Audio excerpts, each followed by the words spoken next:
Yadi panik, cemas, dan khawatir. Ditambah ketika dia menyadari bahwa anak dan istrinya itu berada di dalam rumah sakit angker yang udah lama banget nggak beroperasi. Yang dimana istrinya itu melahirkan di situ, di rumah sakit angker tersebut.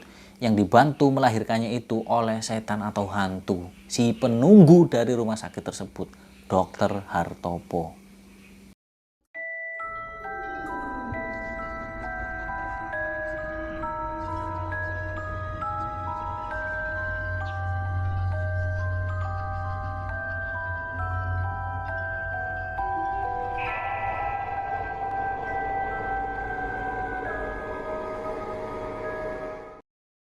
Assalamualaikum warahmatullahi wabarakatuh. Jumpa lagi dengan saya Misbah Muthaharun. Apa kabar kalian semua lur? Semoga kalian senantiasa dalam keadaan yang sehat selalu. Amin. Pada kesempatan kali ini saya akan bercerita tentang kisah misteri atau horor. Tapi untuk yang kali ini bukan tentang pesugihan. Tapi kali ini adalah cerita sebuah misteri yang melegenda dan udah sangat mungkin ya terkenal ya kali ya. Mungkin di antara kalian juga ada yang udah tahu ceritanya. Nah, tapi di sini saya mencoba untuk mengemas dan membawakannya. Nah, untuk cerita ini sendiri adalah tentang misteri sebuah rumah sakit hantu, yang dimana ada seorang istri dari seorang laki-laki yang melahirkan di rumah sakit tersebut. Dan dalam proses persalinannya itu dibantu oleh para hantu yang ada di rumah sakit tersebut. Nah, baiklah. Daripada penasaran dengan ceritanya, nggak usah lama-lama lagi. Mendingan langsung aja kita masuk ke dalam ceritanya.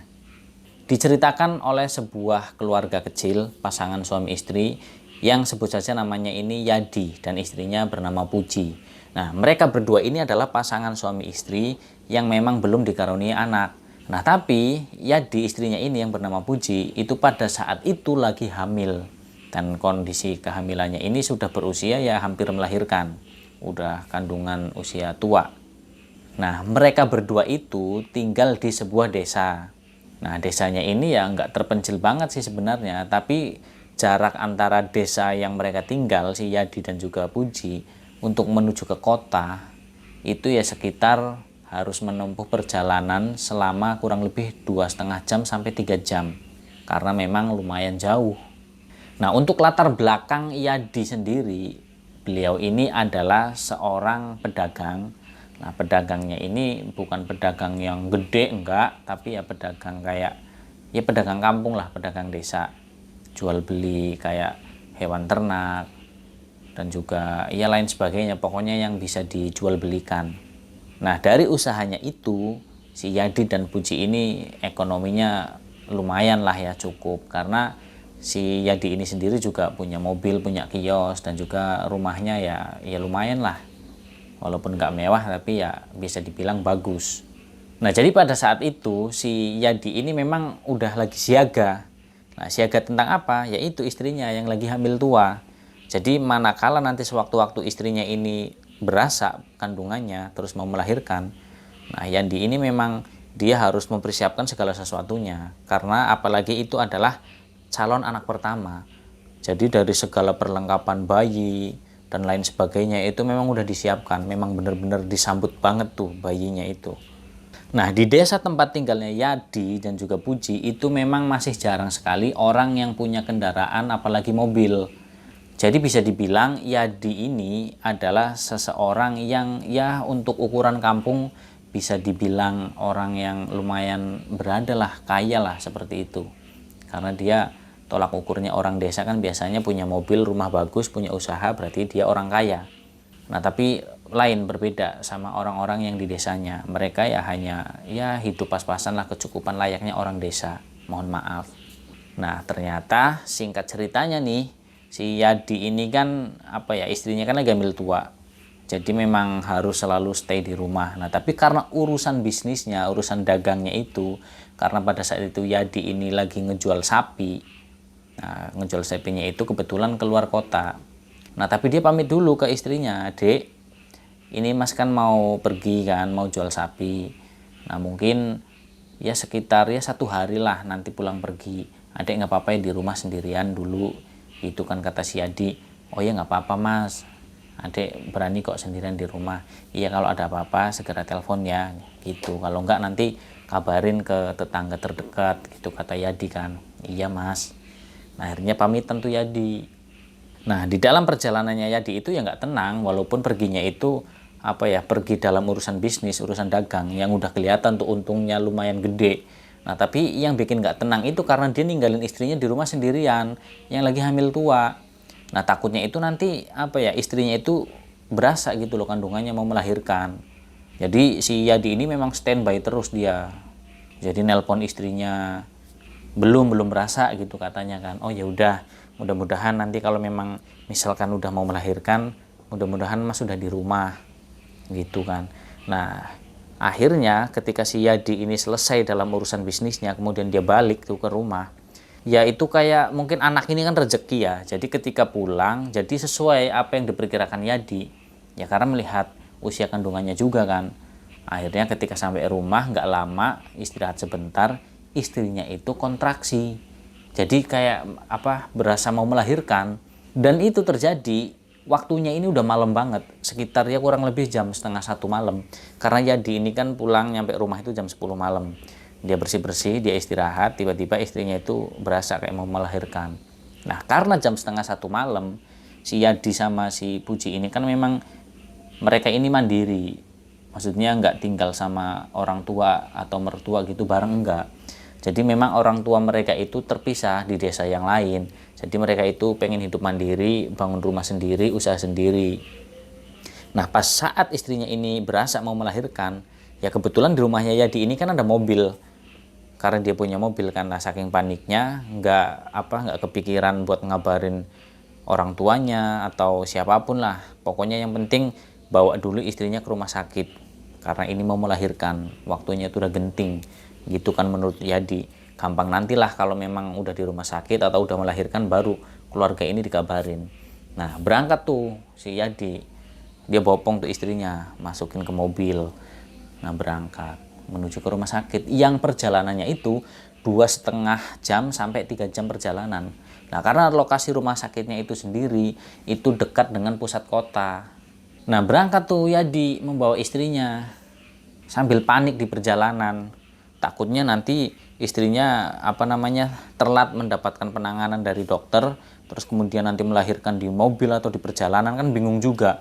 Pokoknya dia panik sambil berdoa, ya Allah mudahkanlah jalannya, jangan melahirkan di mobil nanti kalau udah sampai rumah sakit. Nah kan panik dia, udah nggak kepikiran apa-apa. Pokoknya dia fokus aja lurus ke depan, dia pengen buru-buru nyampe ke rumah sakit. Nah jalan tuh di perjalanan ya sambil gitu, mas gitu, yang namanya orang kontraksi gimana sih, mau melahirkan kan banyak banget yang dirasakan, ya entah sakit lah atau gimana. Nah itu membuat si Yadi ini tambah panik, waduh ini gimana ini. Nah, terus berjalan tuh mobilnya. Nah akhirnya setelah kurang lebih 2 jam perjalanan, ini kan masih sekitar setengah atau 1 jam lah ya nyampe ke pusat kota. Nah itu udah mulai tambah panik lagi tuh si Yadi. Aduh ini gimana ya, mau ngebut, takut nanti terjadi sesuatu sama istrinya. Nggak ngebut ya nggak nyampe-nyampe. Pokoknya dia pasrah aja, pasrah. Pokoknya pikirannya tuh rumah sakit, rumah sakit, rumah sakit. Nah di dalam perjalanan itu yang hampir sampai di pusat kota, nah tiba-tiba Yandi itu sampai di sebuah bangunan, yang dimana bangunan ini adalah bangunan rumah sakit. Nah tapi bangunan rumah sakit tersebut ini udah kosong atau udah nggak difungsikan lagi. Bangunannya pun sebenarnya bangunan udah yang nggak terurus, nggak terawat banget.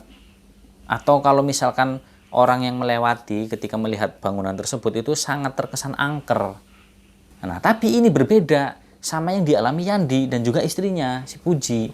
Jadi ketika mereka itu melintas di depan rumah sakit tersebut, bangunan kosong itu bekas rumah sakit, Yadi sama istrinya itu melihat bahwa bangunan rumah sakit tersebut itu masih berfungsi dan masih ramai orang di situ. Banyak mobil terparkir, motor terparkir dengan rapi di situ. Ada juga security. Lah akhirnya ya karena memang dalam kondisi panik, otomatis kan dia nggak ingat. Ini sebenarnya belum sampai nih di rumah sakit tujuan yang sebenarnya. Tapi kok di sini udah ada rumah sakit. Ya karena panik nggak ngeh, karena melihat kondisi istrinya yang udah mau melahirkan banget, akhirnya mau nggak mau Yandi belok dong ke situ, masuk ke rumah sakit. Yang penting istrinya dapat penanganan, mau di rumah sakit manapun, yang penting istrinya bisa melahirkan dengan selamat, gitu yang ada di dalam pikirannya si Yadi. Begitupun juga si Puji istrinya. Nah akhirnya mereka masuk ke rumah sakit kan. Nah ini sedikit informasi ya Lur. Ini sebenarnya bangunan rumah sakit yang kosong bekasnya ini itu memang sebenarnya udah terkenal, maksudnya rumah sakit kosong dan terkenal juga angker. Mungkin kabar tersebut itu udah tersebar ke penjuru kota lah ya, kota di mana si Yadi ini tinggal sama istrinya. Nah tapi karena situasi dan kondisi jadi mereka itu nggak ingat. Nah jadi malam itu ketika Yadi ini sampai di rumah sakit itu kurang lebih kan jam setengah 1 tuh dari rumahnya, perjalanan sekitar 2,5 jam atau 3 jam lah ya, 2,5 jam taruhlah. Jadi sekitar ya jam 1, 2, ya sekitar jam 3-an lah ya, jam 3 kurang lebih. Nah itu kan karena memang jalan dari desa menuju kota, dan kotanya ini kan bukan kota besar, jadi ya masih sepi. Nah seketika nyampe di situ, melihat rumah sakit yang begitu ramai, mereka nggak pikir panjang, langsung masuk. Nah jadi ketika mereka ini sampai di depan ruangan UGD zaman dulu ya, nah Yadi ini langsung turun dari mobil. Nah, Yadi ini langsung tuh masuk menuju ruangan IGD atau UGD itu. Nah, di situ terlihat banyak sekali dokter jaga tuh di malam itu, dan juga perawat-perawat nih, suster-suster kan. Lah Yadi ini langsung teriakan, "Sus, suster, sus. Tolong saya, sus. Istri saya mau melahirkan, sus, ada di mobil di depan." Begitu teriak Yadi kan. Dan setelah mendengar teriakan dari si Yadi tersebut, sehingga suster, bidan, pokoknya perawat yang ada di situ, mereka pun langsung merespon. Langsung mereka itu buru-buru menghampiri si Yadi sambil membawa itu ranjang dorong itu, ranjang pasien itu. Nah didorong, kemudian keluar tuh dari ruangan IGD kan. Nah istrinya si Yadi kemudian diturunkan dari mobil dan diangkat, ditaruh di itu tadi, ranjang dorongnya itu. Nah kemudian dibawa masuk ke IGD.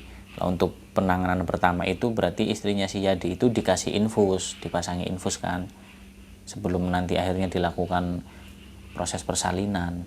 Nah setelah dipasang infus semuanya, ketika udah dirasa siap, kemudian langsung tuh nggak pakai lama tuh, langsung dibawa ke ruangan operasi. Ya sebenarnya melahirkannya normal, nggak dioperasi, cuman ya ruang melahirkannya mungkin itulah ya, ruang operasi itu. Nah langsung dibawa ke sana. Nah si Yadi ini dengan paniknya, dengan gelisahnya, cemas dia melihat istrinya yang mau melahirkan, karena kan baru pertama tuh, pengalaman pertama kalinya. Nah si Yadi tuh ngikutin tuh istrinya didorong ke ruangan operasi, dan juga di depannya kan banyak suster yang yang membawa itu. Dan akhirnya sampailah mereka di ruangan operasi. Nah setelah sampai di ruangan operasi, salah satu suster berkata kepada Yadi, "Bapak mohon maaf, Bapak tidak boleh ikut masuk, Bapak tunggu saja di sini." "Loh, saya kan suaminya, Sus. Saya juga pengen mendampingi istri saya melahirkan, apalagi ini anak pertama saya." "Iya, saya tahu, Bapak. Tapi alangkah baiknya Bapak tunggu saja di sini. Percayakan saja kepada kita semua. Bapak tinggal berdoa semoga bayi dan ibunya ini selamat." "Oh gitu, Sus. Ya udah." Ya karena nggak bisa mikir jernih kan ya, karena cemas juga panik kan, akhirnya ya si Adi nurut. Nunggu tuh di depan ruang operasi sambil cemas dia menunggu istrinya melahirkan. Nah akhirnya Yadi pun menjawab, "Iya Sus, baik. Saya bakalan nunggu di sini sampai proses melahirkannya itu selesai." Ya pokoknya keringatnya Yadi itu udah mengucur, dia panik, ya lemes lah ya, cemas, ya khawatir. Ini nanti kelahiran anak pertamanya ini apakah selamat atau enggak. Ya wajar, pertama kalinya. Nah kemudian setelah menunggu kurang lebih 1 jam, proses operasi atau persalinannya itu pun selesai. Dan dari dalam ruangan operasi itu sangat jelas terdengar suara tangisan bayi yang membuat si Yadi ini sangat bahagia sekali. Karena mendengar suara tangisan bayi berarti anaknya udah lahir dengan selamat. Nah tapi Yandi ini masih khawatir, walaupun anaknya udah lahir selamat, tapi dia itu masih cemas dengan kondisi istrinya. Apakah istrinya ini juga selamat? Karena memang Yandi ini nggak bisa ikut masuk kan, karena ditahan oleh si suster itu tadi. Sambil harap-harap cemas dia tuh si Yandi. Ya Yandi mengucapkan syukur, "Alhamdulillah ya Allah, akhirnya istriku melahirkan juga. Semoga keduanya selamat." Doanya tetap seperti itu Yadi. Nah di saat si Yadi ini lagi khawatir, lagi cemas, tiba-tiba keluarlah seorang dokter yang menghampiri si Yadi yang sedang menunggu di tempat duduk di ruang tunggu atau di depan ruangan operasi. Nah, kemudian sang dokter itu berkata kepada si Yadi. Nah, berkata apa? Ya, mengucapkan selamat. Selamat ya Pak atas kelahiran anak Bapak. Anak Bapak lahir dengan selamat.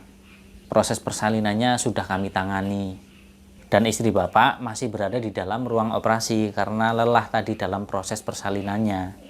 Nah, begitu kata sang dokter yang dengan muka yang lelah karena habis proses itu melahirkannya istrinya si Yadi Puji. Nah, tapi di sini sang dokter ini berkata lagi kepada Yadi. Jadi begini, tapi Pak, walaupun istri Bapak ini kondisinya lagi lelah, masih lemah, tapi mohon maaf sekali Pak, karena di rumah sakit ini ruangan untuk menampung atau ruang untuk merawat seorang ibu yang pasca melahirkan itu semuanya udah penuh dan gak ada kamar atau tempat lagi. Begitu kata sang dokter ngomong ke Yadi. Nah, kemudian kata dokter pun memberikan saran atau usulan bahwa ya udah Pak, nggak apa-apa karena memang di sini penuh, nanti saya akan buatkan surat rujukan yang dimana surat rujukan itu atas nama saya sebagai dokter di sini. Nah, untuk dibawa nanti ke rumah sakit tujuan Bapak ini nanti akan merawat sang ibu atau sang istrinya Bapak ini. Dan nanti saya akan carikan rumah sakit yang memang tidak jauh dari sini karena memang kondisi istri Bapak ini kan masih lemah. Jadi biar nggak terlalu lama dalam perjalanan. Nah, ternyata sang dokter ini sudah mempersiapkan semuanya. Jadi surat rujukannya itu memang udah dibikin sama dokter tersebut. Nah, ini Pak, surat rujukannya sudah jadi, sudah ada tanda tangan saya dan sudah ada nama saya. Nanti silakan Bapak bawa menuju ke rumah sakit yang dimana nanti istri Bapak ini akan dirawat di sana. Nah, tapi untuk lebih efektifnya, lebih baiknya Bapak sekarang ke sana saja dulu.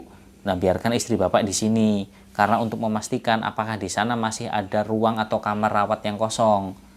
Nah, kalau nanti sekiranya sudah positif, udah pasti dapat, nanti Bapak tinggal balik lagi ke sini dan bawa istri Bapak. Nah, jadi untuk sementara biarkan istri Bapak di sini dulu. Oh gitu Dok, makasih. Ya udah, kalau gitu saya ke rumah sakit tujuan dulu. Begitu kan kata Yadi kan merespon dari sarannya sang dokter ini. Nah, untuk nama dokternya sendiri adalah Dokter Hartopo. Nah, singkat ceritanya akhirnya Yadi pun dengan sangat tergesa-gesa, sangat panik, sangat cemas dan juga rasa bahagia bercampur aduk itu keluar dari ruangan operasi tersebut, keluar dari rumah sakit tersebut. Kemudian dia menyalakan mesin mobil dan langsung menuju ke rumah sakit tujuan yang dimana rumah sakit itu adalah rumah sakit yang dirujuk oleh sang dokter itu tadi. Nah, setelah sampai di sana, kemudian si Yadi ini kan dia gugup kan. Pokoknya pengen buru-buru dapat kamar pasien biar istrinya itu bisa dirawat di situ. Nah, dia mencari informasi atau ruangan informasi rumah sakit tersebut. Nah, setelah dapat tuh ruang informasi, nah kemudian si Yadi ini ngomong, Mbak, maaf, ini kan istri saya baru aja melahirkan. Nah, sekarang istri saya sedang berada di rumah sakit. Nah, tapi karena rumah sakitnya itu ruangannya penuh, nggak ada ruang perawatan, sehingga istri saya dirujuk ke sini. Oh gitu Pak, ya udah kalau gitu boleh saya lihat surat rujukannya. Begitu kan kata si ini suster yang jaga di ruang informasi itu. Nah, kemudian diserahkan tuh surat rujukannya. Nah, kata sang suster yang jaga itu di ruang informasi, ya udah tunggu sebentar ya Pak, Bapak silahkan duduk biar saya periksa surat rujukannya dulu sambil ngecek apakah memang masih ada ruangan atau kamar kosong. Itu kan kata si yang jaga ini, suster yang jaga. Oh iya Mbak, makasih. Nah, dia nunggu nih sambil duduk sambil cemas dia. Aduh, nggak tenang nih, mudah-mudahan dapat kamarnya. Nah, setelah si suster ini yang di ruang informasi, kemudian tiba-tiba memanggil si Yadi itu dengan raut wajah ekspresi yang cemas, yang kaget, kayak orang ketakutan, panik pokoknya, kelihatan panik dan badannya tuh gemeter. Mohon maaf Pak Yadi. Oh iya Mbak. Oh ya Pak Yadi bisa kesini sebentar gitu kan kata suster yang jaga ini. Oh ya Mbak, gimana Mbak, ada kamar kosong nggak? Masih ada ruangan nggak buat istri saya gitu kan tanya Yadi tuh mencecar. Nah, tapi si suster ini membuat pertanyaan yang membuat si Yadi ini bingung. Mohon maaf Pak, sebelumnya saya mau nanya, emangnya istri Bapak itu dalam bersalin, dalam melahirkan itu di rumah sakit mana? Emang Bapak ini nggak salah masuk rumah sakit? Gitu tanya si suster yang jaga ini. Nah itu kan membuat Yadi ini bingung. Loh, salah masuk rumah sakit gimana mbak? Iya mbak beneran, saya yakin kok. Nah ini kenapa saya kesini itu kan karena dokternya bilang katanya rumah sakitnya itu penuh, nggak ada ruangan kosong. Sehingga saya diberi rujukan, surat rujukan ini agar dibawa ke sini. Nah begitu kan jelasnya si Yadi ini menjelaskan kepada si suster yang jaga ini. Nah tapi Yadi juga bingung, kenapa sih mbak-mbak ini kok ngomong kayak gitu? Maksudnya kok nggak salah masuk rumah sakit? Kan tanda tanya besar di situ. Maksudnya nggak salah itu apakah rumah sakitnya pelayanannya itu jelek atau gimana? Nah tapi kalau bilang misalkan rumah sakitnya pelayanannya jelek itu, Yadi kan melihat sendiri dan mengalami ketika Yadi ini datang membawa istrinya, para suster bidan dokter yang jaga itu kan dengan sigap langsung memberikan penanganan pertama tuh, dipasang infus, terus habis dipasang infus dibawa ke ruang operasi dan kemudian dilakukanlah proses bersalinnya itu melahirkan. Dan itu menurut Yadi ya sangat prima, maksudnya langsung penanganannya itu nggak mengecewakan lah intinya. Dan bahkan sang dokter Hartopo pun ini sangat membantu. Dan sang dokter Hartopo ini pun sangat membantu. Jadi langsung diberi rujukan. Nah, karena hal itu kan akhirnya membuat si Yadi ini semakin bingung.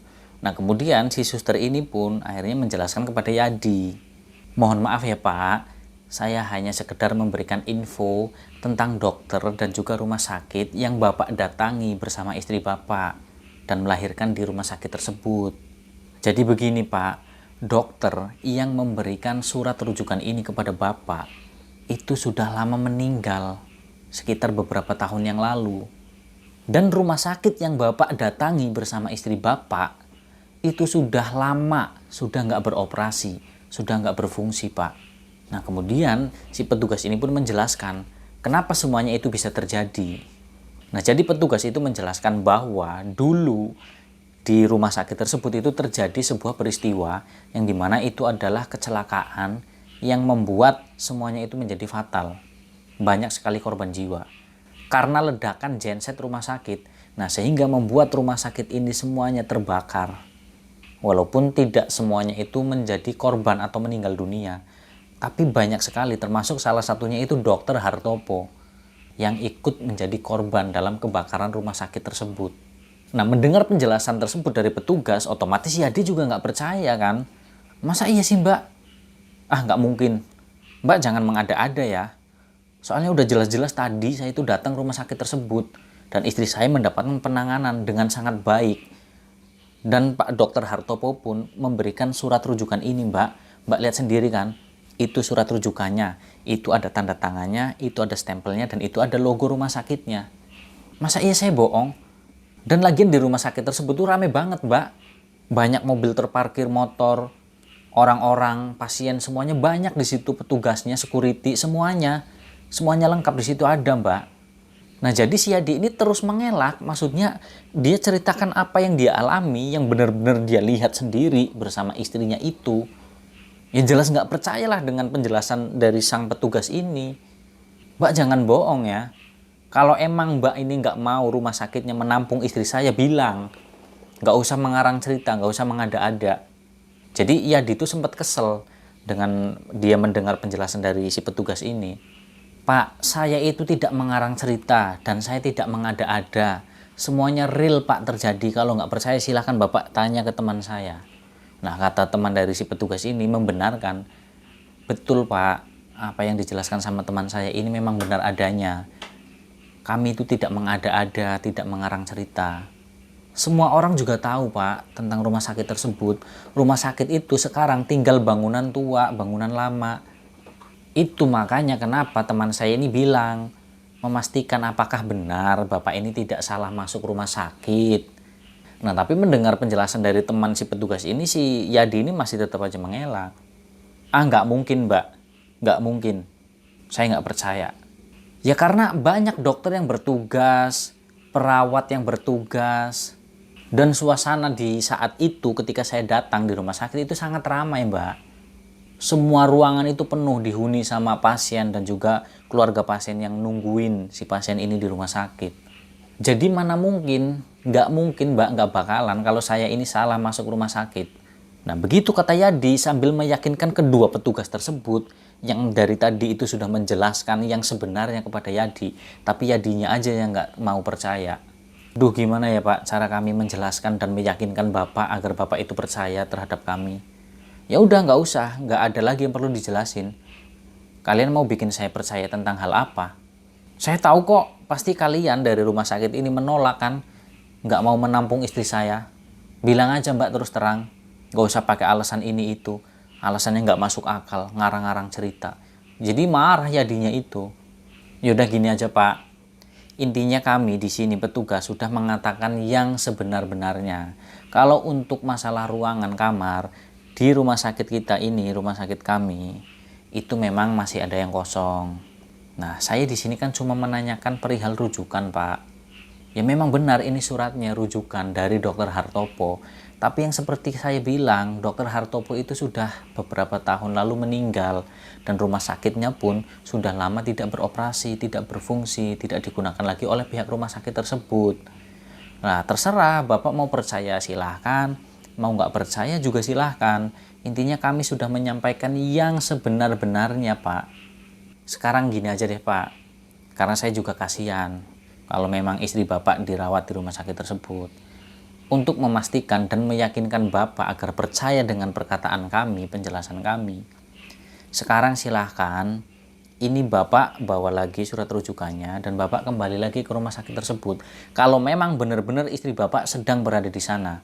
Dan saran saya, segera Bapak jemput istri Bapak dan bawa ke sini. Sekarang juga Pak, tolong Pak dengarkan kami. Ini demi kebaikan Bapak dan juga istri Bapak. Kalau memang benar-benar istri Bapak di sana. Begitu kata petugas tersebut. Udahlah Mbak, nggak usah pakai alasan ini itulah. Intinya saya udah kecewa dengan rumah sakit ini, dengan pelayanannya Mbak. Awalnya tadi saya kira Mbak ini baik, mau menerima saya, menerima istri saya untuk dibawa ke sini. Tapi ternyata jawaban yang saya dapat seperti ini. Udah nggak apa-apa, kalau misalnya istri saya memang nggak diterima di rumah sakit ini, biar nanti saya bawa ke rumah sakit yang lain. Ya udah nggak apa-apa Mbak, kalau emang dari rumah sakit sini tidak mau menerima istri saya untuk dirawat di sini, saya akan cari rumah sakit lain. Terima kasih. Pak, dengarkan kami Pak. Udah nggak usah ada yang perlu dijelasin lagi. Nah si dua petugas ini juga sangat menyesalkan dengan sikapnya si Yadi, yang sama sekali nggak mau mendengarkan cerita atau penjelasan dari sang petugas. Nah, tapi di sini juga tidak bisa menyalahkan Yadi juga. Ya karena apa? Karena memang Yadi itu mengalami sesuai apa yang dia ceritakan, apa yang dia jelaskan kepada si petugas ini. Jadi memang benar-benar Yadi itu masuk ke rumah sakit tersebut, terus istrinya melahirkan di situ, ketemu Dokter Hartopo, diberi surat rujukan. Itu semuanya benar terjadi. Dan si Yadi nggak ngarang, nggak mengada-ada. Nah, cuman di sini ada kesalahpahaman karena memang yaitu tadi sesuai yang dialami Yadi itu bertolak belakang dengan apa yang sebenarnya terjadi yang dijelaskan sama petugas ini. Nah, singkat ceritanya pada akhirnya nih waktu itu sudah mulai subuh, udah mulai terdengar suara adzan subuh kan. Nah, si Yadi dengan rasa kecewa, dengan rasa jengkel, marah terhadap rumah sakit tersebut karena itu tadi dianggap petugasnya itu tidak memberikan ruang, tidak memberikan tempat untuk istrinya. Nah, dia pun pergi dengan rasa kecewa, rasa marah. Kemudian dia pun berjalan, menaiki mobilnya. Ngebut dia, karena emosi kan. Panik juga, kondisi istrinya katanya lagi lemah. Nah, dia buru-buru tuh datang ke rumah sakit awal, yang pertama kali di mana Yadi ini datang. Nah, kemudian sampailah Yadi di rumah sakit awal, rumah sakit di mana istrinya ini melahirkan. Nah, setelah sampai di depan rumah sakit, sontak saja Yadi ini kaget bukan kepalang. Karena apa? Yang Yadi lihat, bangunan rumah sakit tersebut itu gelap gulita. Jadi cuma ada penerangan itu ya di pinggir jalan doang. Sambil di pelatarannya itu juga cuma berapa lampu. Semuanya itu gelap. Yadi bingung di sini. Ini rumah sakitnya bukan. Tapi memang ini lokasinya, dia masih ingat betul, dia nggak gila, dia nggak linglung. Yang ya dilihat itu bangunan udah tua, ada bekas, ya karena malam sih nggak kelihatan ya. Pokoknya intinya bangunannya itu tua, gelap banget, nggak berpenghuni satupun. Nggak ada manusia satupun di situ, nggak ada tanda-tanda kehidupan sama sekali, kecuali suara binatang-binatang malam kayak jangkrik, kodok dan lain sebagainya. Ya dia bingung di situ. Dia berhenti kan di depan itu, di pinggir jalan di depan rumah sakit. Dia bengong dulu di situ. Mana tempatnya sepi, ya ada sih 1-2 orang lewat karena udah mulai pagi kan, subuh. Orang mulai udah pada pergi aktivitas, ada yang ke pasar, ada yang ya pokoknya dengan kesibukan mereka masing-masing. Nah, Yadi itu di situ sempat duduk dulu, dia mikir, ini apa yang terjadi sebenarnya? Apa yang dikatakan oleh mbak-mbak tadi di rumah sakit? Ternyata benar. Rumah sakit ini sudah tidak berfungsi, sudah tidak digunakan. Dia kaget, dia panik melihat kondisi rumah sakit tersebut, yang dimana ketika dia lihat rumah sakit kosong dan halamannya itu ditumbuhi oleh rumput-rumput yang udah tinggi-tinggi. Lampunya itu mati semua, nggak ada penerangan, menyeluruh di seluruh bangunan atau gedung rumah sakit tersebut. Gelap gulita. Dindingnya tuh dipenuhi dengan lumut. Dan di situ yang terasa hanya udara yang sangat dingin hawanya. Jadi nggak cuma dingin, jadi lembab juga, pengap. Hawanya tuh pengap di situ. Jadi ketika masuk rumah sakit nih, ya dimulai masuk, itu dia kayak ya apa sih ya, mungkin karena memang udah nggak ada penghuninya, nggak ada energi manusia atau yang positif gitu kan. Kemudian dia kayak ngerasa kayak sesek gitu loh nafasnya, ngap, dan bau juga sangat kotor. Karena itu semua akhirnya membuat pikirannya si Yadi ini sangat tidak karuan, sangat kacau, sangat panik. Dan ditambah lagi Yadi itu ingat istrinya dan anaknya itu berada di dalam rumah sakit tersebut. Karena istrinya kan melahirkan di situ. Udah tambah panik dia. Gimana nih istri saya ada di dalam? Sedangkan rumah sakit tersebut sudah tidak ada penghuninya. Panik dia udah nggak mikirin apa-apa, langsung buru-buru masuk. Panik dia udah nggak mikirin apa-apa. Pokoknya pikirannya tuh anak istrinya. Udah itu doang, udah fokusnya. Gimana nih nasibnya, keadaannya. Ditinggal sendirian. Nah, Yadi pun langsung buru-buru masuk ke dalam rumah sakit yang gelap dan kosong. Yadi langsung mencari ruangan operasi, di mana istrinya berada di situ. Dia cari muter-muter karena memang gelap kan, nggak ada pencahayaan. Jadi dia pakai insting doang, pakai naluri. Wah ini mungkin ke sini, beloknya ke sini, ke kanan, ke kiri. Pokoknya tanpa arah sih Yadi ini mencari ruangan operasi tersebut. Dia panik, dia teriak-teriak, manggil-manggil istrinya, "Dek, Puji." Berharap nanti istrinya itu jawab panggilannya si Yadi. Ya tapi karena habis melahirkan kondisinya masih lemah. Dan di situ Yadi tuh hampir putus asa. Ya Allah, kemana anak dan istriku ya Allah? Tolong selamatkanlah mereka. Aku tidak tahu apa ini yang sedang terjadi, yang sedang menimpaku ya Allah. Tolonglah ya Allah. Kasihani hamba ya Allah. Setidaknya selamatkanlah anak dan istriku ya Allah. Selamatkanlah mereka. Mereka itu hartaku ya Allah, mereka harapanku. Itu Yadi tuh udah putus asa kayak gitu. Udah nangis Yadi tuh. Sedih, panik, cemas, khawatir. Sambil terus berjalan, perlahan-lahan, pelan-pelan sambil meraba-raba. Ya karena memang gelap banget. Nah, disitulah pertolongan Allah ini nyata terjadi. Nah, bagaimana sih Yadi ini bisa menemukan anak dan istrinya padahal di tempat yang sangat gelap, nggak ada pencahayaan sedikit pun di dalamnya. Dan kenapa Yadi itu bisa menemukan anak dan istrinya? Nah ini pertolongan Allah. Jadi anaknya Yadi, si bayi tersebut yang baru dilahirkan, itu nangis. Ya mungkin lapar kali ya, pengen nyusu mungkin kan, walaupun baru lahir. Nah itu terdengar suara tangisannya. Nah jadi si Yadi itu mencari anak dan istrinya dengan sumber suara tersebut, suara tangisan dari anaknya. Dia dengarkan, dia perhatikan, dia ikutin tuh arah suaranya. Perlahan-lahan sambil meraba-raba, kadang juga terperosok. Dan kakinya Yadi ini juga terluka ya karena mungkin karena rumah sakit udah nggak dipakai lama dan bekas kebakaran juga, mungkin nginjek kaca, pecahan kaca atau paku mungkin. Intinya sampai luka-luka si Yadi ini. Tapi dia tetap bertahan mencari anak dan istrinya, dia nggak peduliin rasa sakitnya itu. Yang penting dia bisa menemukan anak dan istrinya. Dia ikutin sumber suara tangisan bayi tersebut. Dan alhamdulillah ketemu di situ anak dan istrinya Yadi. Ya si Yadi ini juga apa ya, di dalam itu kan karena nggak ada pencahayaan ya. Ya jadi cuma remang-remang doang penglihatannya itu. dia raba-raba. Nah, sampailah di ranjang di mana si istrinya Yadi ini terbaring di situ. Dia pegang-pegang, dia raba-raba, iya bener dia istrinya. Terus anaknya. Nah, tapi di sini Yadi itu menyadari sesuatu, ada yang aneh. Anehnya itu apa? Anaknya si Yadi itu berada di sebelah kanan istrinya, di tangannya. Dan sedangkan tangan kiri istrinya itu terpasang infus. Itu sangat di luar nalarnya Yadi, bahkan di nalar kita semua. Sebuah rumah sakit yang udah lama kosong, yang terbengkalai, tanpa ada tanda-tanda kehidupan sedikit pun. Terus Yadi mengalami peristiwa itu tersebut, yang dimana istrinya melahirkan di situ. Dan ternyata rumah sakit itu rumah sakit kosong. Dan ketika ditemukan, terpasang infus di tangan kirinya. Dan kondisi istrinya Yadi masih pingsan, masih lemah. Nah, Yadi karena udah menemukan anak dan istrinya, dia langsung menggendong anaknya. Dia sambil teriak-teriak minta tolong. Tolong, tolong.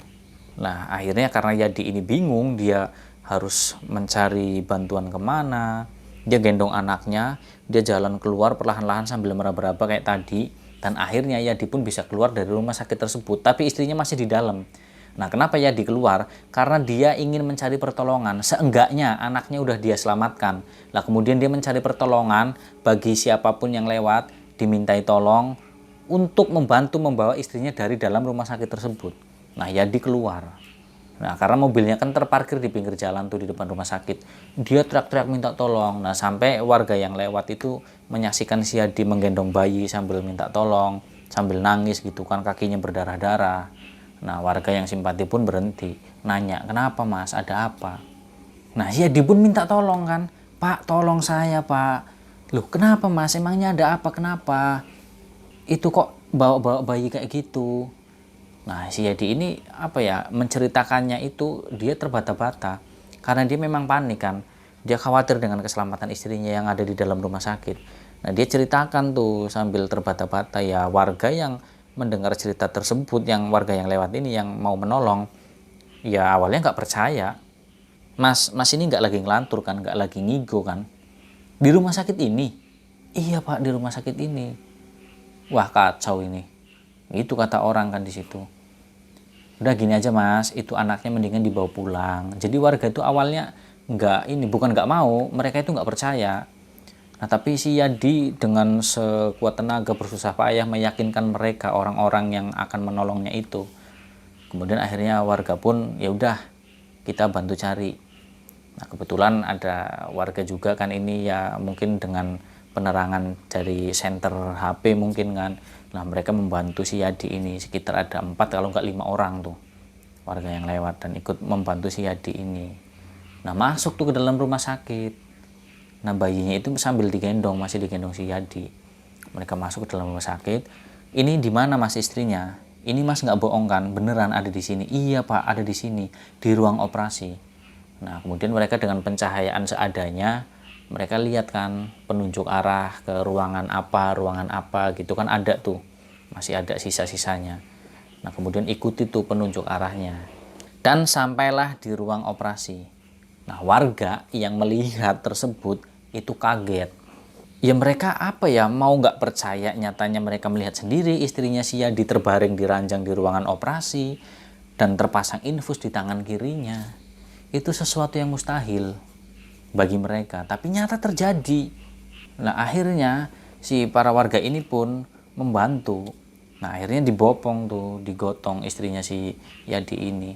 Nah, kemudian dibawa keluar sambil infusnya tuh masih dibawa, yang tertancap di tangannya itu. Kemudian mereka bawa keluar. Setelah sampai di luar rumah sakit, langsung buru-buru masukin mobil dan dibawa ke rumah sakit tadi, yang dimana si Yadi ini datang, yang membawa rujukan dari dokter Hartopo. Nah, warga yang menolong si istrinya Yadi ini yang masih penasaran ikut mengantarkan Yadi sampai ke rumah sakit. Ya karena memang melihat kondisinya seperti itu juga kan kasihan, dengan kaki yang berdarah-darah dia tahan, Yadi nggak peduli, dia bawa ke rumah sakit. Nah, warga ini yang membantu tuh ada yang ikut ke rumah sakit. Nah, setelah sampai rumah sakit di IGD, terus ke informasi bilang, ya diminta maaf langsung di situ. Saya minta maaf mbak, ternyata apa yang mbak informasikan ternyata benar. rumah sakit tersebut dan Dokter Hartopo memang sebenarnya sudah tidak ada. Dan istri saya memang benar di sana. Maafkan kami Mbak, maafkan saya. Ya udah nggak apa-apa Pak. Yang penting sekarang istri Bapak sudah dibawa ke sini. Nanti akan saya carikan kamar atau ruangan pasien. Nah tapi seperti biasa Pak, sebelum masuk Bapak daftar dulu. Iya Mbak. Nah kemudian Yadi ini daftar kan di rumah sakit tersebut. Ya karena surat rujukan tadi udah nggak berlaku walaupun suratnya masih ada. Ya karena itu bukan rujukan asli, bukan rujukan dari memang rumah sakit yang masih berfungsi atau masih beroperasi. Rumah sakit gaib lah istilahnya seperti itu. Nah akhirnya kan mau nggak mau ya Yadi ini daftar. Bukan pasien yang pakai rujukan, enggak. Nah, setelah daftar akhirnya dicarikanlah ruangan tuh buat istrinya Yadi, si Puji. Dan juga ruangan bayi karena memang ya setelah mengalami peristiwa itu kan mungkin bayinya ini kondisinya lemah atau gimana setelah diperiksa. Akhirnya tuh ditempatkan di ruangan bayi di inkubator di situ anaknya si Yadi. Nah di situ Yadi lega, udah dapat ruangan buat istrinya, anaknya juga dapat penanganan juga. Nah sementara para warga ini ya masih penasaran. Di situ ngajak ngobrol Yadi kan, sebenarnya gimana Mas ceritanya awalnya. Soalnya tadi Masnya kan ceritainnya juga nggak jelas. Awalnya kita nggak percaya Mas, bukan kita nggak mau bantu. Tapi kami pikir Mas itu mengada-ada gitu loh. Kami pikir ini Mas malah justru menculik bayi. Atau kalau enggak Mas ini lagi berantem sama istrinya. Kami pikir gitu Mas. Enggak Pak, jadi awalnya tuh ceritanya gini. Diceritain tuh sama Yadi. Jadi dia istrinya mau melahirkan, dia panik. Dia rumahnya di sini gitu kan dia bilang. Perjalanan 2,5 jam atau 3 jam itu. Nah setelah melintasi di depan rumah sakit tersebut itu melihat rumah sakit itu masih beroperasi, banyak orang di situ. Ya dipikir karena ini rumah sakit terdekat, akhirnya dia masuk ke situ dan dapat penanganan langsung. Nah Bapak bisa lihat sendiri kan Pak, ketika tadi Bapak membantu saya untuk mengeluarkan istri saya dari rumah sakit tersebut, masih ada selang infus yang tertancap dan masih ada infusnya. Bapak lihat sendiri kan Bapak-bapak ini. Iya benar. Dan saya juga pengen mengucapkan terima kasih ke bapak-bapak semua yang udah mau membantu saya. Dan ini juga saya nggak tahu Pak, udah nggak bisa ngomong apa-apa lagi dengan apa yang saya alami dan istri saya. Itu memang nyata terjadi Pak. Nah begitu cerita Yadi ke si bapak-bapak ini yang membantu. Ya udah Mas, yang penting sekarang kan alhamdulillah istrinya Mas ini udah masuk ke rumah sakit yang bener, yang asli, bukan rumah sakit hantu tadi. Nah sebenarnya kita itu tahu Mas, makanya tadi itu kita ragu buat menolong. Soalnya memang rumah sakit tersebut itu terkenal angker. Ya gimana nggak angker? Rumah sakit yang udah lama nggak beroperasi, dan memang nggak beroperasinya itu karena kecelakaan. Nah sehingga banyak korban jiwa di situ. Makanya rumah sakit tersebut terkenal angker. Tapi ya alhamdulillah Mas masih dalam lindungan Allah Subhanahu wa taala. Mungkin pada saat itu ketika istrinya Mas ini udah mau melahirkan banget, terus mau menuju ke rumah sakit ini terlalu jauh, memang udah waktunya melahirkan, sehingga mungkin diarahkan ke situ. Ya ambil aja hikmahnya Mas. Intinya dari setiap kejadian itu pasti ada sebuah hikmah yang bisa diambil pelajarannya. Begitu kata bapak-bapak tersebut kan yang membantu Yadi. Nah Yadi pun dia diam, ya mengangguk, ya terima kasih. Pokoknya dia sambil nangis.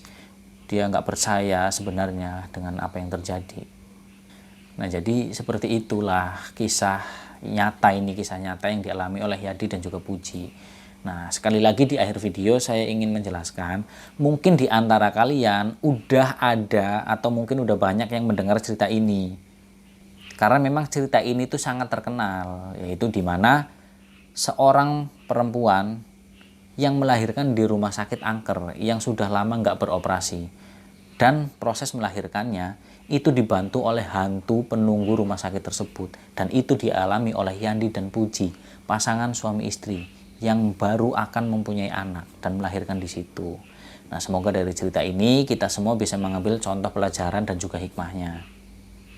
Dan mohon maaf apabila dalam saya bercerita banyak sekali tutur kata saya, ucapan saya yang salah, yang mungkin belibet dan kurang bisa dipahami dan kurang bisa diterima ke kalian semua. Saya mohon maaf karena memang itu benar-benar murni karena kebodohan dan kelemahan dari saya pribadi. Tapi apabila ada contoh pelajaran dan juga hikmah yang bisa diambil, itu semata-mata pertolongan dari Allah SWT.